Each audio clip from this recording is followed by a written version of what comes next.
శిల్పకళ వేదికలో కొలువుల పండుగ కార్యక్రమంలో సీఎం రేవంత్ రెడ్డి మాట్లాడుతున్నారు. లైవ్ చూద్దాం. అధికారులను ఈ రోజు నియామక పత్రాలు అందుకోబోతున్న 1370 మంది ప్రభుత్వ సారథులకు నూతన సంవత్సర సంక్రాంతి శుభాకాంక్షలు. ఈ నూతన సంవత్సరం, ఈ సంక్రాంతి పండగ మీ తల్లిదండ్రుల కళ్ళలో ఒక ఆనందాన్ని, గుండెల్లో ఒక సంతోషాన్ని సంపూర్ణంగా నింపుతుందని నేను విశ్వసిస్తున్నా. పుట్టిన బిడ్డ ప్రయోజకుడు అయినప్పుడు ఆ తల్లిదండ్రులకు కలిగే ఆనందం వర్ణించడానికి భాష కూడా ఉండదు. మీరందరూ 90% నా అవగాహన మేరకు తండాలలో, గూడాలలో, మారుమూల పల్లెల్లో, మధ్యతరగతి, దిగువ తరగతి తల్లిదండ్రులు కష్టపడి ప్రభుత్వ పాఠశాలలో చదివించి మీ చదువుల కోసం నిరంతరం శ్రమ చేసి, కొంతమంది తల్లిదండ్రులు కూలీ పని చేసి, ఉపాధి హామీ కూలీలుగా వాళ్ళు పనిచేసి రూపాయి కూడబెట్టి మిమ్మల్ని పీజీలు, పిహెచ్డీలు చదివించి కోచింగ్ సెంటర్లలో పోటీ పరీక్షలకు తయారవ్వడానికి ప్రతి పైసా కూడబెట్టి మిమ్మల్ని నగరానికి పంపించి ఈ పోటీ పరీక్షలకు మిమ్మల్ని ప్రిపేర్ చేయడం జరిగింది. తెలంగాణ ఉద్యమ నేపథ్యం మీకు అందరికీ తెలుసు. ఉస్మానియా కాకతీయ యూనివర్సిటీలలో తెలంగాణ సమాజానికి ఏ సమస్య వచ్చినా చదువులే కాదు, ఈ సమాజానికి వచ్చిన సమస్యను మేము పరిష్కరిస్తాము అని చెప్పి విద్యార్థులు ఉద్యమకారులై అవసరమైన సందర్భంలో ప్రాణ త్యాగాలు చేసి అమరులై ఈ తెలంగాణ రాష్ట్రాన్ని సాధించుకోవడం జరిగింది. సాధించుకున్న రాష్ట్రంలో ప్రధానంగా ఉద్యోగ నియామకాల సమస్య పరిష్కారం అవుతుందని మీరు, మేము, మనమందరము రాష్ట్రం ఇచ్చిన శ్రీమతి సోనియా గాంధీ గారు భావించారు. కానీ 2014 నుంచి దాదాపుగా 2024 వరకు 10 సంవత్సరాలు 2 సార్లు ముఖ్యమంత్రిగా బాధ్యత చేపట్టిన వ్యక్తులు రాజకీయ ప్రయోజనాల కోసమో, కుటుంబ ప్రయోజనాల కోసమో, పార్టీ ప్రయోజనాల కోసమే ప్రయత్నం చేసిండ్రు తప్ప తెలంగాణ రాష్ట్రంలో ప్రభుత్వ శాఖలలో ఉన్న ఖాళీలను లెక్కించి ఆ ఖాళీలను భర్తీ చేసి నిరుద్యోగ యువకులకు ఉద్యోగ నియామక పత్రాలు ఇవ్వాలి అన్న ఆలోచన సంపూర్ణ స్థాయిలో చేయలేదు. వాళ్ళ ప్రాధాన్యత క్రమంలో కుటుంబం మొదటి ప్రాధాన్యత, పార్టీ రెండవ ప్రాధాన్యత, రాజకీయ అవసరాలు మూడవ ప్రాధాన్యతగా భావించిండ్రు తప్ప మొదటి ప్రాధాన్యతగా భావించాల్సిన తెలంగాణ నిరుద్యోగ సమస్యను ఏ రోజు కూడా పరిష్కరించాలని ఆలోచన చేయలేదు. అందుకే 10 సంవత్సరాలు ఓపిక పట్టిన ఈ తెలంగాణ యువత ఇక లాభం లేదు, మేం పూనుకొని మాకు ఉద్యోగాలు ఇవ్వాలి అని అడిగే పరిస్థితి నుంచి వాళ్ళ ఉద్యోగాలు తొలగిస్తే మా ఉద్యోగాలు మాకు వస్తాయని చెప్పి మీరందరూ రోడ్డు మీదకి వచ్చి 2023 నాడు మీరు డిసెంబర్లో తీసుకున్న నిర్ణయం ఇక ఉద్యోగాలు అడగం, ఉద్యోగాలు ఇస్తామని, గద్దెనెక్కిన వాళ్ళ ఉద్యోగాలు తీస్తామని మీరందరూ నడుము బిగించిండ్రు. కాబట్టి ఈనాడు ప్రజాప్రభుత్వం ఏర్పడ్డది. అందులో మేమందరం కూడా బాధ్యత తీసుకొని ఈరోజు ఈ వేదిక మీద మీ ఉద్యోగ నియామక పత్రాలు అందించడానికి పూర్తి స్థాయిలో కృషి చేస్తున్నాం. ఈనాడు మీకు అందరికీ తెలుసు, తెలంగాణ పబ్లిక్ సర్వీస్ కమిషన్లో జరిగిన దారుణమైన పరిస్థితులు 2011లో గ్రూప్ 1 ఉద్యోగ నియామకాల నోటిఫికేషన్ వస్తే 2019లో నియామకాలు జరిగినాయి. ఆ తర్వాత నోటిఫికేషన్ వస్తే 2025 వరకు 14 సంవత్సరాలు సుదీర్ఘమైన కాలం గ్రూప్ 1 నియామకాలను చేపట్టలేదు అనంటే ఉమ్మడి రాష్ట్రంలో కానీ ప్రత్యేక తెలంగాణ రాష్ట్రంలో 10 సంవత్సరాలు ఒక యువకుడి వయసు 22-23 సంవత్సరాల వయసులో గ్రూప్ 1 ఉద్యోగం కోసమో, గ్రూప్ 2 ఉద్యోగం కోసమో ప్రయత్నం మొదలు పెడితే 14 సంవత్సరాలు పరీక్షలు జరగక ఉద్యోగం రాక అమీర్పేట్లోనో అశోక్ నగర్ చౌరస్తాలోనో దిల్సుఖ్ నగర్ చౌరస్తాలోనో కోచింగ్ సెంటర్లు వెంబడి 14 సంవత్సరాలు తిరిగితే ఇంతకంటే దారుణం ఘోరం ఎక్కడైనా ఉంటుందా? మీరు ఒక్కసారి ఆలోచన చేయండి. ఈనాడు ఏ ఒక్క నోటిఫికేషన్ ఇచ్చినా ఇప్పుడు చీఫ్ సెక్రటరీ రామకృష్ణారావు గారు ఒక మాట చెప్పారు. గ్రూప్ 3 నోటిఫికేషన్ ఇస్తే 5 లక్షల అప్లికేషన్స్ వచ్చినాయి. 2.5 లక్షల మంది విద్యార్థులు పరీక్షలు రాసిండ్రు. అందులో 1370 మంది ఎంపిక కాబడ్డారు అని. గ్రూప్ 1లో 563 ఉద్యోగాల కోసం దాదాపుగా 5 లక్షల మంది అప్లికేషన్ పెట్టుకున్నారు. గ్రూప్ 2 731 ఉద్యోగాలకు దాదాపుగా అంతే శాతం పోటీ పరీక్షలకు ప్రిపేర్ అయ్యారు. 5-10 సంవత్సరాలు 10 నుంచి 15 లక్షల మంది నిరుద్యోగ యువకులు హైదరాబాదు నగరంలో ఉద్యోగ ఉపాధి అవకాశాలు లేక ఇతర ఉద్యోగాల కోసము ఇతర ఉపాధి ప్రయత్నాలు చేయకుండా ఈ ప్రభుత్వ నియామకాలలో మాకు అవకాశం వస్తుంది, అధికారులం కావాలి, తెలంగాణ రాష్ట్ర అభివృద్ధిలో భాగస్వాములై ఈ తెలంగాణను అభివృద్ధి చేయాలి అని గ్రామాల నుంచి బయలుదేరి నగరానికి వస్తే ప్రభుత్వం పోటీ పరీక్షలను నిర్వహించకపోవడం ఒక బాధ్యతారాహిత్యమైతే, నిర్వహించిన పరీక్షలు సక్రమంగా నిర్వహించకపోవడం రెండవ బాధ్యతారాహిత్యమైతే, నిర్వహించిన పరీక్ష ప్రశ్న పత్రాలు జిరాక్స్ సెంటర్లలో ఈరోజు పల్లి బఠానీలలాగా అమ్మే పరిస్థితి వచ్చి పబ్లిక్ సర్వీస్ కమిషన్కు ఉన్న గౌరవం మర్యాద మంటగలిస్తే ప్రభుత్వంలో ఉన్న వాళ్లకు చీమ కుట్టినట్టయినా బాధ లేదు. కానీ లక్షలాది మంది నిరుద్యోగ యువకుల యొక్క జీవితాలతో చెలగాటమాడే అధికారం వాళ్ళకి ఎవరిచ్చిండ్రు? అందుకే ఈ ప్రభుత్వం ఏర్పడిన మరుక్షణం తెలంగాణ పబ్లిక్ సర్వీస్ కమిషన్ని సమూలంగా ప్రక్షాళన చేసి యూపీఎస్సీతో పోటీ పడే విధంగా నేనే స్వయంగా అక్కడికి వెళ్ళి యూపీఎస్సీ చైర్మన్ను కలిసి ఏ విధంగా వాళ్ళు యూపీఎస్సీ ఆరోపణలు లేకుండా పోటీ పరీక్షలు నిర్వహిస్తుందో, ప్రతి సంవత్సరం ఐఏఎస్ ఐపీఎస్ ఐఎఫ్ఎస్ లాంటి పరీక్షల్ని ఏ రకంగా నిర్వహిస్తున్నారో వాటి అన్నిటిని తెలుసుకొని నిష్ణాతులైన వాళ్ళను హైలీ క్వాలిఫైడ్ పర్సన్స్ని ఈనాడు తెలంగాణ పబ్లిక్ సర్వీస్ కమిషన్ చైర్పర్సన్గా మెంబర్స్గా మనం నియమించినాం. గతంలో నియామకాలను ఒక్కసారి చూస్తే ఒక ఆర్ఎంపీ డాక్టర్, ఒక డెప్యూటీ ఎంఆర్ఓ, లేకపోతే ఒక రిటైర్డ్ టీచర్, ఇలాంటి వాళ్ళను పబ్లిక్ సర్వీస్ కమిషన్లో మెంబర్స్గా నియమించారు. గ్రూప్ 1 ఉద్యోగ నియామకాలు చేపట్టాలి అని అంటే ఆ పరీక్ష ఎలా ఉంటుంది, అతని బాధ్యత ఏంది అనే అవగాహన ఒక ఆర్ఎంపీ డాక్టర్కు ఉంటుందా? మీరు ఆలోచన చేయండి. నేను ఆర్ఎంపీ డాక్టర్ని కించపరచడం లేదు, డెప్యూటీ ఎంఆర్ఓని నేను కించపరచడం లేదు, లేదా రిటైర్డ్ టీచర్ నేను కించపరచడం లేదు.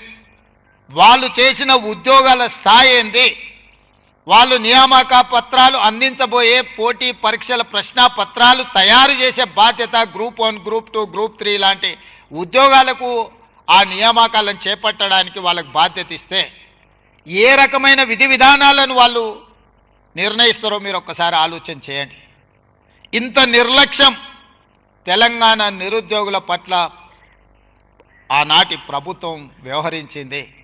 అందుకే మీ పరీక్షలు నిర్వహించాలన్నా, మీ ఉద్యోగ నియామకాలు చేపట్టాలంటే మీకంటే అత్యధిక విద్యను అభ్యసించిన వాళ్ళు, మీకంటే ఎక్కువ అనుభవం ఉన్న వాళ్ళు, మీతో పాటు తెలంగాణ పట్ల చిత్తశుద్ధి ఉన్న వాళ్ళనే ఈరోజు పబ్లిక్ సర్వీస్ కమిషన్ చైర్పర్సన్స్గా మెంబర్స్గా నియమించి ఆ పరీక్షలను పూర్తి చేయడం జరిగింది.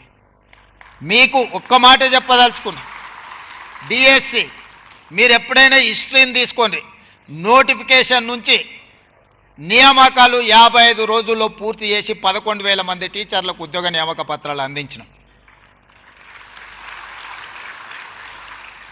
ఇవన్నీ కూడా అది పోలీస్ డిపార్ట్మెంట్ రిక్రూట్మెంట్ కావచ్చు, మెడికల్ అండ్ హెల్త్ డిపార్ట్మెంట్ కావచ్చు, టీచర్ల నియామకం కావచ్చు, లేకపోతే గ్రూప్ 1, గ్రూప్ 2, గ్రూప్ 3, గ్రూప్ 4 ప్రభుత్వ ఉద్యోగ నియామకాలు కావచ్చు.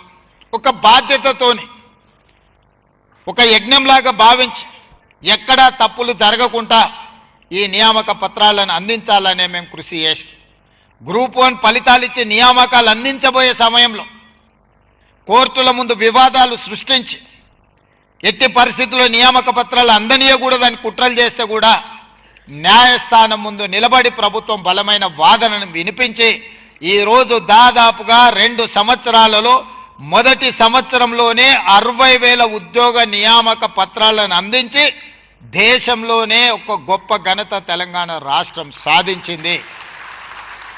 ఈ రోజుకు దాదాపుగా 70,000 ప్రభుత్వ ఉద్యోగ నియామక పత్రాలు ఈ 2 సంవత్సరాల్లో మనం అందించగలిగినాం. మేము లెక్కలు చెప్తే తప్పంటారని లేదా ఇచ్చిండ్రో ఇయ్యలేదని అనుమానాలు వ్యక్తం చేస్తారని 13 సార్లు ఉద్యోగ నియామక పత్రాలు అందిస్తే మేము ఎక్కడైతే బాధ్యత తీసుకున్నామో ఎల్బీ స్టేడియంలో కానీ లేకపోతే నెక్లెస్ రోడ్లో డాక్టర్ బాబాసాహెబ్ అంబేద్కర్ సాక్షిగా కానీ లేకపోతే శిల్పారామం సాక్షిగా కానీ లేకపోతే సాగునీటి పారుదల శాఖ ఆఫీసు కార్యాలయ కేంద్రంలో కానీ ఈ నియామక పత్రాలు బహిరంగంగా వాళ్ళ తల్లిదండ్రులను అందరిని ఆహ్వానించి ఒక పండుగలాగా ఈ కార్యక్రమాన్ని నిర్వహించినాం. మాకు ఒక బాధ్యత కావచ్చు, కానీ మీకు ఒక జీవితకాల విజయం ఇది. మీ జీవితంలో మీ తల్లిదండ్రుల కళ్ళల్లో ఒక జీవితకాలం సమూలమైన మార్పును తీసుకొస్తుంది. ఈరోజు ఈ ఉద్యోగం మీరు కాదు, మీ భవిష్యత్ తరాలకు కూడా ఇది ఒక దిక్సూచిగా మారుతుంది. ఇది ఏదో ప్రభుత్వ ఉద్యోగము రోజుకి 8 గంటలో 10 గంటలో పనిచేస్తే వేతనం తీసుకునే బాధ్యత కాదు. తెలంగాణ రాష్ట్ర ప్రభుత్వంలో ఉద్యోగం అంటే ఇది ఒక భావోద్వేగము. ఈ తెలంగాణ రాష్ట్రాన్ని పోరాటం చేసి సాధించుకున్నది ఒక భావోద్వేగంతో. ఈ ప్రభుత్వ ఉద్యోగము మీకు మాకు ఒక భావోద్వేగం. ఈ భావోద్వేగం తెలంగాణ పునర్నిర్మాణంలో మిమ్మల్ని భాగస్వాములను చేస్తుంది. ఇందులో మీరు మేము మనందరం కలిసికట్టుగా పనిచేస్తే ఈ తెలంగాణ రాష్ట్రం దేశానికే కాదు ప్రపంచానికే ఆదర్శంగా అభివృద్ధి చెందగలిగిన అన్ని వసతులు వనరులు ఈ తెలంగాణ రాష్ట్రంలో ఉన్నాయి. అందుకే మిత్రులారా, ఈనాడు మిమ్మల్ని అందరినీ తెలంగాణ రాష్ట్ర ప్రభుత్వంలో భాగస్వాములు చేసే సందర్భంలో మిమ్మల్ని అందరినీ కలవాలి, మీతో మాట్లాడాలి, మీ తల్లిదండ్రుల కళ్ళల్లో ఆనందం చూడాలి అని ఈ ప్రత్యేకమైన కార్యక్రమాన్ని సంక్రాంతి పండుగ సందర్భంగా ఏర్పాటు చేసి మిమ్మల్ని అందరినీ కూడా ఆహ్వానించడం జరిగింది. మీ శాఖలలో మీ అధికారులకు చెప్పి కూడా మీకు ఉద్యోగ నియామక పత్రాలు ఇవ్వచ్చు. నాకు తెలిసి ఈరోజు 25 శాఖలలో ఈ 1370 ఉద్యోగ నియామకాలు మీ శాఖాధిపతులకు చెప్పి డైరెక్ట్గా మీకు ఉద్యోగ నియామక పత్రాలు మీ ఇంటికి పంపించవచ్చు. కానీ ఈ సందర్భంగా మిమ్మల్ని అందరినీ కలవాలి, మీతోని మాట్లాడాలన్నది నా ఆకాంక్ష. ఈనాటి వరకు మీరు సామాన్యులు, ఈరోజు నియామక పత్రం అందిన తర్వాత ఈ తెలంగాణ ప్రభుత్వంలో మీరు భాగస్వాములు. దాదాపుగా 10.5 లక్షల మంది ఈ ప్రభుత్వంలో ప్రభుత్వ ఉద్యోగులుగా, అవుట్సోర్సింగ్ ఉద్యోగులుగా, కాంట్రాక్ట్ ఉద్యోగులుగా, ఎన్ఎంఆర్ సిస్టంలో పనిచేసే వాళ్ళు 4 కోట్ల తెలంగాణ ప్రజల యొక్క సంక్షేమము అభివృద్ధి కార్యక్రమాలను ఈరోజు మీరు అమలు చేయబోతున్నారు.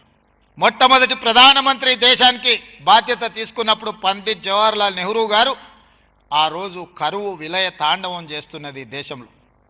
నిరక్షరాస్యత, చదువులేనితనం ఈ దేశాన్ని ఏ దిశగా నడిపిస్తుందో ఎవరికి తెలియని పరిస్థితి. అందుకే మొట్టమొదటి ప్రధానమంత్రి ఒక నిర్ణయం తీసుకున్నాడు. My top priority is education and irrigation. అంటే విద్య, వ్యవసాయము మొట్టమొదటి ప్రాధాన్యత కింద తీసుకుంటున్నాను. ఈ దేశంలో ఉన్న యూనివర్సిటీలను అన్నిటిని కూడా పండిత్ జవహర్లాల్ నెహ్రూ గారు ప్రారంభించడం జరిగింది. ప్రధానమైన విశ్వవిద్యాలయాలన్నీ కూడా పండిత్ జవహర్లాల్ నెహ్రూ గారి హయాంలో మొదలుపెట్టిందే. ఆ తర్వాత సాగునీటి ప్రాజెక్టులు శ్రీశైలం కావచ్చు, నాగార్జున సాగర్ కావచ్చు, బాక్రానంగల్ డ్యామ్ కావచ్చు, ఎస్ఆర్ఎస్పి కావచ్చు. తెలంగాణ ప్రాంతంలోనే ఆనాటి ప్రధానమంత్రి 3 ప్రధానమైన సాగునీటి ప్రాజెక్టులు శ్రీశైలం, నాగార్జున సాగర్, ఎస్ఆర్ఎస్పి లాంటి ప్రాజెక్టులను ప్రారంభించడం ద్వారా ఈ ప్రజలు కరువు కాటకాలలో ఆనాటి పరిస్థితులు మీ ముత్తాతలు ఎవరైనా ఉంటే, మీ తాతలు ఎవరైనా ఉంటే కనుక్కోండి. మట్టి తిని బతికే పరిస్థితులు ఆనాడు ఉన్నాయి. ఆకలితో అలమటించి తినడానికి ఆకులు అలములు కూడా దొరకక బురద మట్టి కూడా తిని బతికిన రోజులు ఈ దేశంలో దేశ స్వతంత్రం వచ్చిన మొదటి నాళ్లలో ఉండే. అక్కడి నుంచి ఈ దేశాన్ని ఒక్కొక్క మెట్టుగా పంచవర్ష ప్రణాళికలు తీసుకొచ్చి హరిత విప్లవం తీసుకొచ్చి ఈ దేశంలో ఆకలి తీర్చడమే కాకుండా ఫుడ్ సెక్యూరిటీ చట్టాన్ని తీసుకొచ్చి ఈ దేశంలో పుట్టిన ప్రతి పౌరుడికి ఆహార భద్రతను కల్పించిన పార్టీ ప్రభుత్వం పండిత్ జవహర్లాల్ నెహ్రూ గారి నాయకత్వంలో ఏర్పడ్డ ఈ దేశ స్వతంత్రం, ఈ దేశం. ఎడ్యుకేషన్ ఈరోజు దేశంలో తండాలలో, గూడాలలో, మారుమూల పల్లెలకు కూడా విద్య వ్యాపించింది. కానీ ఈనాడు పునః సమీక్షించుకొని మళ్ళీ నూతన టార్గెట్స్ మనం నిర్ణయించుకోవాల్సిన సందర్భం వచ్చింది.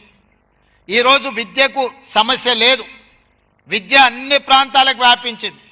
కానీ నాణ్యమైన విద్య పేదలకు అందడం లేదు. విద్య ఒకనాడు లేదు, విద్య అందడమే గొప్ప విషయంగా ఆనాడు చర్చించుకున్నాం. ఈనాడు ప్రతి ప్రాంతానికి విద్య వచ్చింది, కానీ నాణ్యమైన విద్యను మనం అందించలేకపోతున్నాం.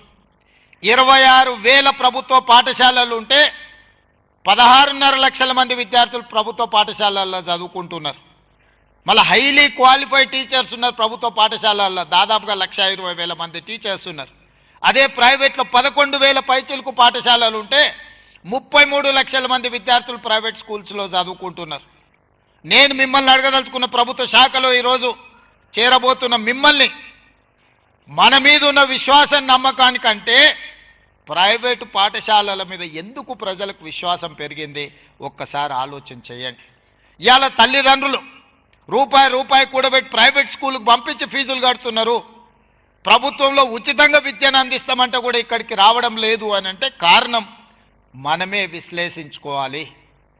నాణ్యమైన విద్యను అందించాల్సిన బాధ్యత ఈ వేదిక మీద ఉన్న వాళ్లకు, ఈ హాల్లో ఉన్న ప్రతి ఒక్కరికి మన అందరి మీద ఉన్నది. విద్య మనం అందించినప్పుడు పేదలు ప్రైవేట్ పాఠశాలలకు ఎందుకు వెళ్తారో ఒకసారి ఆలోచన చెయ్యండి. అందుకే ఈరోజు మన గురుతరమైన బాధ్యత పేదలకు నాణ్యమైన విద్యను అందిస్తే ప్రపంచంతోనే పోటీ పడగలము, రాకెట్ సైన్స్ను కూడా మనమే కనిపెట్టగలం ప్రభుత్వ పాఠశాలల్లో అనే విశ్వాసం నాకున్నది. ఫుడ్ సెక్యూరిటీ ఈరోజు భారతదేశము దేశానికి సరిపోయిన దానికంటే ఆహార ధాన్యాలు అత్యధికంగా ఉత్పత్తి చేస్తున్నాం. ఈరోజు వరి భారతదేశంలోనే తెలంగాణ రాష్ట్రం అత్యధికంగా పండిస్తుంది. ఈ 2 సంవత్సరాలు కంటిన్యూస్గా దేశంలోనే మొదటి స్థానం మన తెలంగాణ రాష్ట్రానికి వచ్చింది. 2,85,00,000 మెట్రిక్ టన్నుల ప్యాడీని ఉత్పత్తి చేసి దేశానికే మనం ఆదర్శంగా నిలబడ్డాం. ఈరోజు ఈ దేశంలో ఆహార ధాన్యాలకు లోటు లేదు, కానీ ప్రోటీన్ ఫుడ్ లేదు. ఇవాళ ఆడపిల్లలకు బలహీనతలు ఎందుకున్నాయి ప్రభుత్వ పాఠశాలలో, అంగన్వాడీ సెంటర్లలో మీరు ఒక్కసారి చూడండి.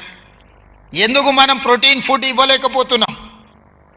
ఈరోజు ఆహార సమస్య లేదు, కానీ నాణ్యమైన ఆహారము, బలోపేతమైన ఆహారాన్ని మనం అందించలేకపోతున్నాం.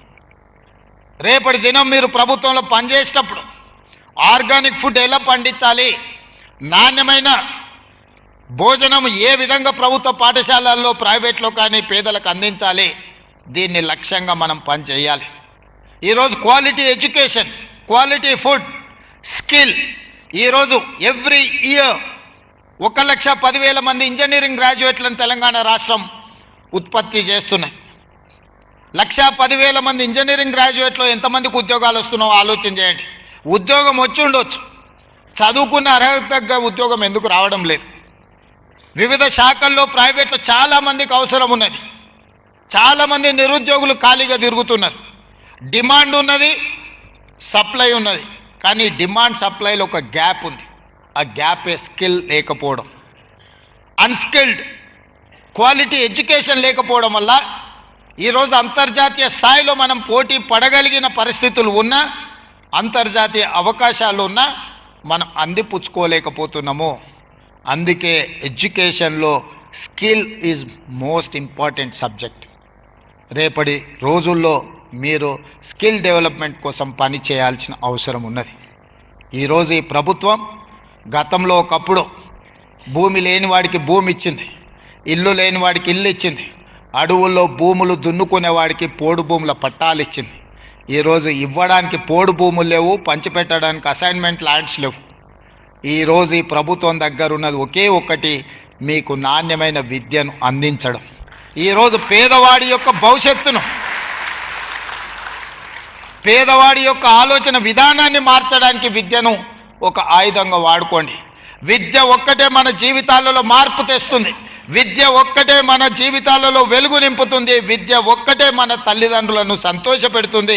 ఇవాళ ఈ వేదిక మీద ఉన్న ప్రజాప్రతినిధుల నుంచి ఐఏఎస్ ఐపీఎస్ ఆఫీసర్ల వరకు, ఈరోజు డీజీపీ గారి నుంచి మొదలు పెడితే ఈ వేదిక మీద ఉన్న ఉన్నతాధికారులందరికీ గౌరవం దక్కింది అని అంటే విద్య వల్ల దక్కిన అధికారమే తప్ప కులం వల్లనో బలం వల్లనో ఆస్తుల వల్లనో ఈ వేదిక మీద వాళ్ళ గౌరవం దక్కలే. ఇవాళ 1370 మంది మీకు నియామక పత్రాలు వచ్చినాయంటే మీ చదువు గొప్పతనం వల్లనే మీకు ఉద్యోగం వచ్చింది తప్ప మీకు వేరే రకంగా ముఖ్యమంత్రి గారు తెలుసో లేకపోతే మంత్రి పొన్నం ప్రభాకర్ గారి బంధువు అనో మీకు ఇవాళ ఉద్యోగ పత్రాలు ఇవ్వడం లేదు. చదువు ఒక్కటే మన జీవితాలలో వెలుగు తీసుకొస్తుంది. ఆ చదువుకోవడానికి అవసరమైన ప్రణాళికలు సిద్ధం చేయాల్సింది మీరే. ఈ ప్రభుత్వానికి వారధులు సారథులు మీరే. మేము చేసే నిర్ణయాలు సక్రమంగా అమలు జరగాలంటే మీరు చిత్తశుద్ధితో పని చెయ్యాలి. ఈ 10.5 లక్షల మంది ఎవరూ మారలే. ఎవరైనా మారింది 2023 డిసెంబర్ 7 నాడంటే ఒక 15 మంది మంత్రులు మాత్రమే మేము మారినాం. మిగతా వ్యవస్థ అంతా సేమ్. మరి పరిపాలనలో మార్పులు రావాలి, పరిపాలనలో ప్రక్షాళన జరగాలి అంటే మీరు సంపూర్ణంగా సహకరించాలి. ఇంతకుముందు చీఫ్ సెక్రటరీ గారు చెప్పినట్టు మన ఎకానమీని భారతదేశం 2047కి స్వతంత్రం వచ్చి 100 సంవత్సరాలు పూర్తి చేసుకోబోతున్నాం. 100 సంవత్సరాలు స్వతంత్ర వేడుకలను చేసుకునే సందర్భంగా ఒక లక్ష్యాన్ని పెట్టుకొని ఈరోజు కేంద్ర ప్రభుత్వం ఒక ప్రయత్నం చేస్తుంది. వికసిత్ భారత్ 2047లో ప్రపంచంలోనే అతి బలమైన ఆర్థిక దేశంగా బలపడాలి, భారతదేశం $30 ట్రిలియన్ ఎకానమీకి రీచ్ అవ్వాలి అని కేంద్ర ప్రభుత్వం అనుకుంటుంది. ఈనాడు మనం దేశ జనాభాలో 2.5% ఉన్నాం. ఈనాడు ఆర్థికంగా 5.1% మనం కంట్రిబ్యూట్ చేస్తున్నాం ఈ దేశ ఆర్థిక వ్యవస్థలో. దాన్ని ఈ జనాభాతోని 10% పెంచాలన్న లక్ష్యంతో ఈరోజు మన ప్రభుత్వం పనిచేస్తుంది.